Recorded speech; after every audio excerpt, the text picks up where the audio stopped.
Hi everyone, this is Dirk. Thanks so much for tuning in. Today we're taking a look at the Viltrox 33mm f1.4, and I have to admit, as soon as I took this one out of the box, I really wanted to like it. It's that beautiful. The build quality is extraordinary, and even the lens hood is made of metal. Once you take the box out of its cover, you can see that it has factory seals. And this is something I truly appreciate, because this way you really know that it is brand new and it has never been used before. Inside the box you find the warranty card and the manual. Then we have a protection pouch and, of course, our lens. Like I mentioned before, it was love at first sight. It is heavy, it is beautiful, even the lens hood is made of metal and it has so nice finishes.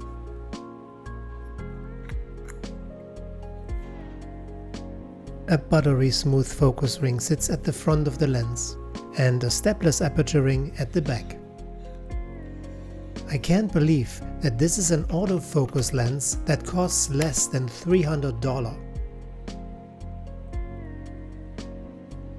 If you're using the aperture ring, that means the aperture is set and you cannot change it in the camera. If you set the aperture ring to A, then you can change the aperture from your camera directly.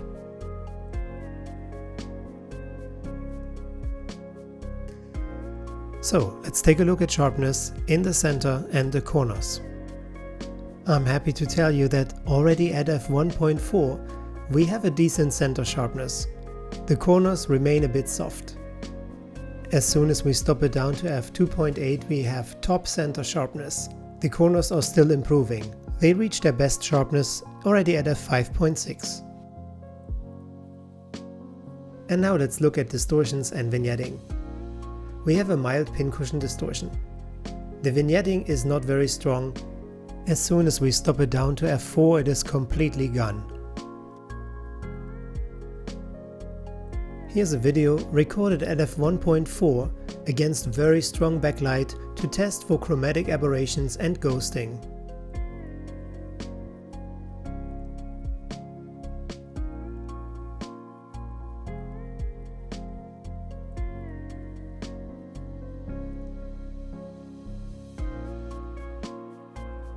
The focus in video mode is spot on.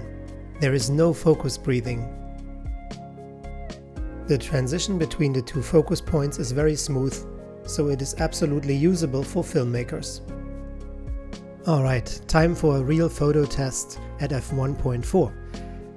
I totally forgot that an IAF wouldn't work on a stuffed sander, so the focus was unintentionally on the beard.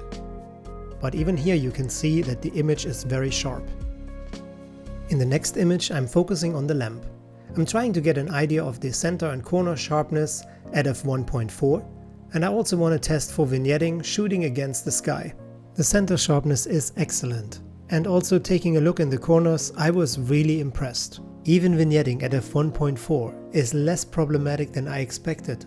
So let's see if we can create a nice atmosphere with an out of focus background. And yes, we can capture the mood of the day. The image is sharp and the background is really smooth. Now I wanted to find out how well the Viltrox 33mm f1.4 was performing when it comes to shooting people. Sophia was my model for this test. All photos are straight out of the camera, completely unedited, and for f1.4, colors, contrast and sharpness are more than just okay. And finally I wanted to see if I can create a nice portrait shot with this lens.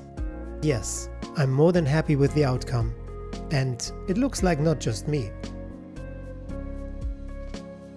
Now that you've seen the review, what are your thoughts on the Viltrox 33mm f1.4? Is this something you would buy? Let me know your thoughts in the comments below, and of course, if you like this video, leave a thumbs up and hit the subscribe button. Thanks so much for watching this, and tune in soon again. Bye for now.